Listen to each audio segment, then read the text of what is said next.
जब अंधकार अपने चरम पर था और अधर्म ने धर्म को ललकारा, तब शक्ति ने लिया अपना सबसे प्रचंड रूप। माँ दुर्गा ने महाअष्टमी के दिन महिषासुर का वध किया।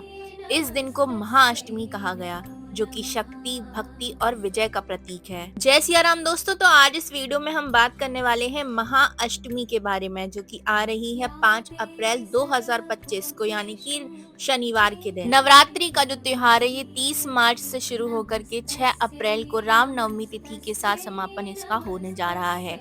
इन 9 दिनों में लोग देवी दुर्गा के 9 स्वरूपों की पूजा अर्चना करते हैं।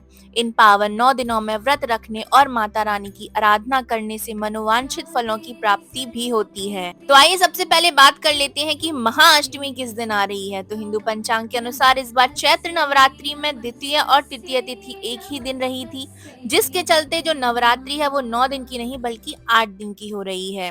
तो 4 अप्रैल को सप्तमी तिथि रहेगी और 5 अप्रैल को अष्टमी तिथि रहने वाली है। इसके बाद 6 अप्रैल को नवमी तिथि रहेगी, जिस दिन रामनवमी मनाई जाएगी। अष्टमी तिथि का जो प्रारंभ है वो 4 अप्रैल की रात 8:12 से ही शुरू हो करके 5 अप्रैल की शाम 7:26 तक रहेगा।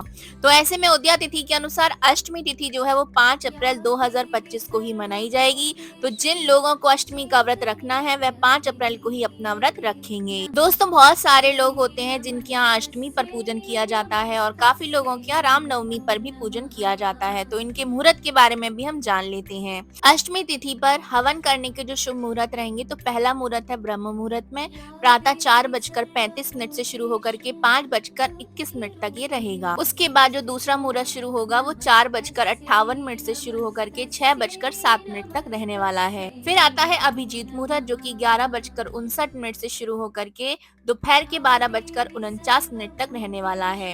और अंत में आता है विजय मुहूर्त, दोपहर बाद 2:30 बजे से लेकर के 3:20 बजे तक का मुहूर्त हवन के लिए अत्यंत ही शुभ रहेगा। दोस्तों, अष्टमी तिथि के दिन जो है वो माता महागौरी की पूजा की जाती है। माता महागौरी का जो वर्ण है वो श्वेत रंग माना जाता है।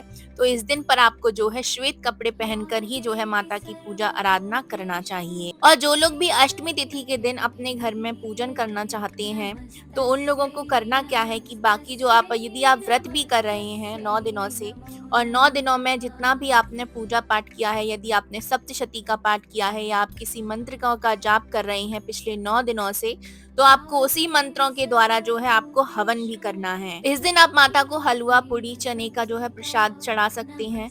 उसके बाद आपको हवन जो है करना है। और अगर आपने सप्तशती का पाठ किया है तो आपको निर्वाण मंत्र से जो है हवन की आहुतियां देना चाहिए। अष्टमी तिथि के दिन ही कन्या पूजन अत्यंत ही महत्वपूर्ण माना जाता है, तो आपको कन्या पूजन भी करना है। तो आइए जानते हैं कि कैसे आप कन्या पूजन कर सकते हैं। आपको कम से कम 9 कन्याओं को या 10 कन्याओं को तो भोजन कराना ही चाहिए। कन्या भोज के पहले कन्या पूजन किया जाता है, तो इस दिन कम से कम 9 कन्याओं को आप आमंत्रित कीजिए। धार्मिक मान्यता के अनुसार 2 से 10 साल की जो आयु की कन्या रहती है वो कुमारी पूजन के लिए उपयुक्त मानी जाती है। सभी कन्याओं को कुश के आसन पर या लकड़ी के पाट पर बैठाकर उनके पैरों को पानी से या दूध से धोना चाहिए। अपने हाथों से ही आपको उनके पैर धुलाना चाहिए। फिर पैर धोने के बाद उनके पैरों में आपको महावर लगाना चाहिए, उनका श्रृंगार करना चाहिए। फिर उनके माथे पर अक्षत, फूल, कुमकुम का तिलक लगाकर उनकी पूजा और आरती भी करना चाहिए। इसके बाद सभी कन्याओं को आप भोजन कराएं, साथ ही एक लांगुरिया यानी कि एक छोटे लड़के को भी आपको भोजन कराना चाहिए। भोजन कराने के बाद आप उन्हें दक्षिणा दें, उन्हें रुमाल, चुनरी, फल, खिलौने देकर उनका चरण स्पर्श करके उन्हें खुशी खुशी विदा भी करें। कन्याओं को तिलक करके हाथ में मौली बांधकर गिफ्ट, दक्षिणा आदि देकर आशीर्वाद भी लिया जाता है। फिर उन्हें विदा किया जाता है। दोस्तों, ऐसा कहा जाता है कि 9 दिन का यदि आप व्रत करते हैं और यदि आप कन्याओं को भोजन कराते हैं तो माता रानी उन्हीं कन्याओं में से किसी एक का रूप धारण करके जरूर से आती हैं और आपका जो प्रसाद होता है उसे ग्रहण भी जरूर से करती हैं। कुमारी पूजा में बालिकाएं देवी दुर्गा के विभिन्न स्वरूपों को भी दर्शाती हैं। उनके नाम कुछ इस प्रकार हैं: कुमारिका, त्रिमूर्ति, कल्याणी, रोहिणी, काली, चंडिका, शांभवी, दुर्गा और भद्रा। कन्याओं की आयु 10 साल से ज्यादा नहीं होना चाहिए। दोस्तों, यदि आप 2 साल की कन्या को पूजा करते हैं यदि उसकी, तो कुमारी को पूजने से आपको धन की सुख की प्राप्ति होती है। यदि आप 3 साल की त्रिमूर्ति कन्या का पूजन करते हैं तो उनको पूजने से आपको धान्य की प्राप्ति होती है। यदि आप 4 साल की कन्या को पूजते हैं तो उसे कल्याणी स्वरूप माना जाता है और उसको पूजने से आपको सुख की प्राप्ति होती है। 5 साल की कन्या को माता रानी के रोहिणी रूप में पूजा जाता है और यदि आप इनका पूजन करते हैं तो आपको सफलताओं की प्राप्ति होती है। 6 साल की जो कन्या होती है उनको कालिका का रूप मान करके पूजना चाहिए। इनको पूजने से आपको यश की प्राप्ति भी होती है। यदि आप 7 साल की कन्या की पूजन करते हैं तो उसे चंडिका का स्वरूप माना जाता है और उनको पूजने से आपको समृद्धि की प्राप्ति होती है।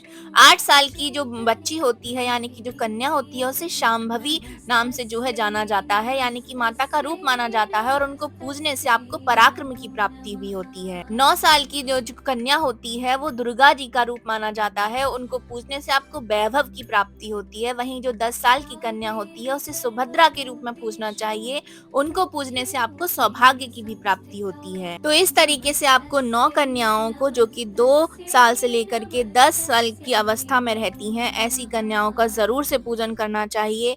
पूजन करने से आपके घर में सभी प्रकार के सुखों को आप प्राप्त भी करते हैं और आपके घर में दिन दूनी रात चौगनी तरक्की भी होती है। तो दोस्तों, ये थी मेरी छोटी सी इन्फॉर्मेशन महाअष्टमी व्रत के बारे में कि आपको कैसे कन्या पूजन करना है, हवन का मुहूर्त क्या है और किन मंत्रों से आपको हवन करना चाहिए और कितने साल की कन्याओं को आप पूजन करके क्या क्या सुख प्राप्त कर सकते हैं। दोस्तों, महाअष्टमी का ये जो व्रत है ये हमें शक्ति की आराधना, कन्याओं का सम्मान करना और सत्य की विजय की प्रेरणा देता है।